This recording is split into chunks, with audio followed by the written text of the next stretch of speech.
I held the $5,000 fine notice in my hand, a wry smile crossing my face. Karen, the HOA tyrant with her flawless hair and shiny BMW, had no clue she'd just ignited a war she couldn't win.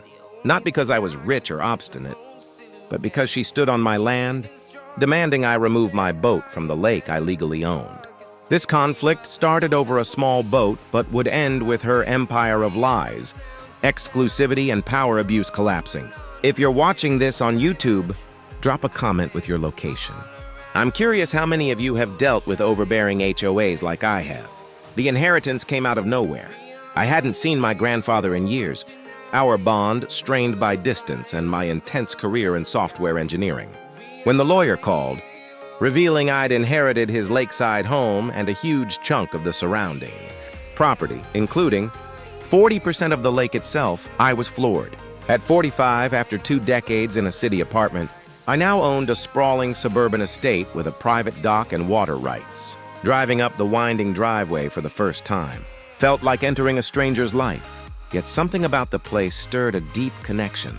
I arrived on a crisp April morning. The house, a solid 2-story with lake-facing windows, was just as I remembered from childhood visits, though now weathered. The lake, sparkling beyond the overgrown backyard, drew my eye immediately. Small fishing boats bobbed on its surface, oddly unmanned, anchored in prime spots. I noted to check if Grandpa's old rowboat was still in the garage. After years in the city's constant buzz, the lake's calm was a revelation, letting me hear my own thoughts for the first time in ages. As I unloaded boxes from my SUV, a woman in her late 40s approached. Linda Stevens, my neighbor of 20 years, welcomed me warmly but with a hint of caution. "Your grandfather was a gem," she said, helping with a box. Over coffee, her eyes kept drifting to the lake. "How much did the lawyer tell you about the situation here?" she asked. When I mentioned only the basics, property lines, taxes, she hesitated. The HOA's gotten powerful under Karen Whitmore's 8-year reign. She runs it like her personal fiefdom, especially the lake. They act like they own it through their exclusive fishing club. I frowned. "But I own 40% of the lake, including the eastern shore." Linda nodded. "Your grandfather always said that. But after he stopped visiting, the HOA took over. Question them and you're buried in fines. The Johnsons were forced to sell last year over a fence dispute." She warned me about Karen and her ally, David Miller, as she left. In the garage, I found Grandpa's fishing boat under a tarp. Dusty but intact, a 16-foot aluminum craft with an outboard motor. Feeling defiant after Linda's words, I cleaned it up and dragged it to my dock. As the sunset painted the lake in vibrant hues, I sat with a beer, reclaiming something deeply familial. 3 days later, an HOA notice arrived, demanding I remove my non-compliant boat within 48 hours or face 100 daily fines.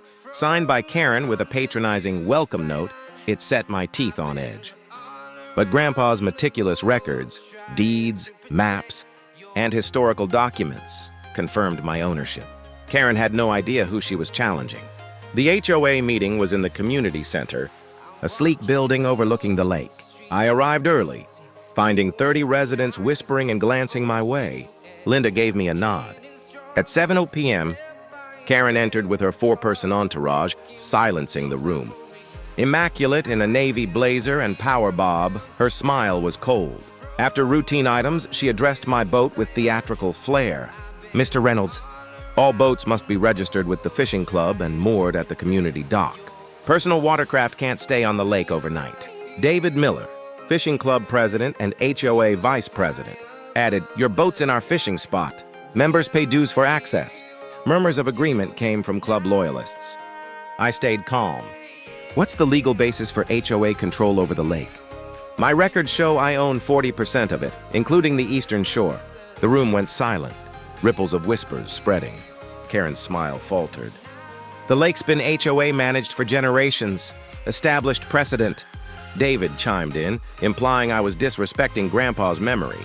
I pressed, "Is there documentation of that agreement?" Karen's flush betrayed her.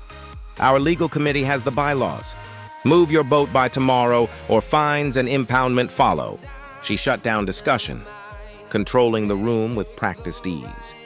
After the meeting, Jack Peterson, an older resident, warned me. "I challenged their fishing club fees once. Got violation notices for everything: mailbox, garden hose. Linda caught me outside. What's next? I smiled. I'm calling Thomas Brooks, Grandpa's old property rights attorney. A text from an unknown number warned Karen had called a tow company for my boat. She crushes opposition fast, Linda said. I texted Thomas, who replied, found the paperwork. They're in for a surprise. Thomas, in his 60s but sharp, arrived the next morning, thrilled to revisit Grandpa's study. We fought developers here in the 80s, he said, diving into Grandpa's records. By afternoon, we'd mapped out deeds and surveys. Grandpa bought the Eastern Lake portion in 1953, granting a 1972 fishing agreement for residents, not the HOA. Linda brought sandwiches and history. Karen turned the fishing club into an exclusive, fee-heavy group 15 years ago, using it to control the lake and boost her status. She'd claimed the lake while Grandpa was absent, intimidating dissenters.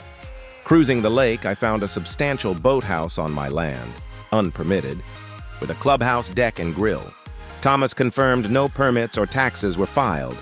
The club operated as a non-profit while charging high fees. We'll gather more evidence, he said. Let's see how they're using your property. He found the club failed to report significant income, a tax violation.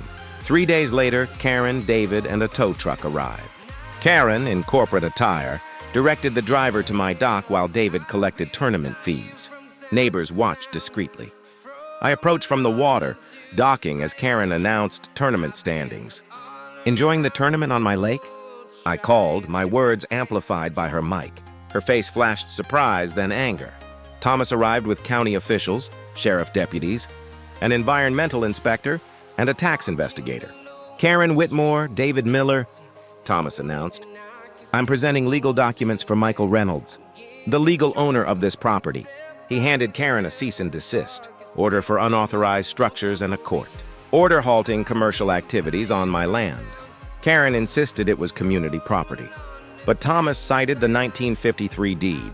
The inspector demanded permits for the boathouse. None existed. He noted fuel storage and alcohol violations. The tax investigator questioned unreported income. Tournament participants demanded refunds, learning they'd paid to use my lake. Karen's control unraveled as residents questioned years of dues and fees. Deputies removed the Stewards of the Lake banner, symbolizing her defeat. Karen approached me, offering money or an HOA position. I want justice, I said, nodding to David's tax questioning. Her threat sounded hollow. Linda, in her boat, grinned. The reign of terror's over. Now what? I looked at my lake. We rebuild better. Karen resigned as HOA president, listed her house, and faced tax scrutiny with David. The boathouse was dismantled, under county orders. I hosted a community meeting proposing a fair lake access easement. Linda and Jack led a new transparent lake committee. The exclusive fishing club became an inclusive group with low dues for conservation. The HOA reformed with term limits and open accounting. The oppressive atmosphere lifted, replaced by community spirit. Kids played on the shore. Families picnicked. I embraced lake life, renovating the house and fishing with neighbors. At the first Lakeside Community Festival on my land, Linda said, your grandfather would be proud. The lake, now Reynolds Lake, all neighbors, welcome, was a shared resource again. Toxic leadership gone, the community thrived.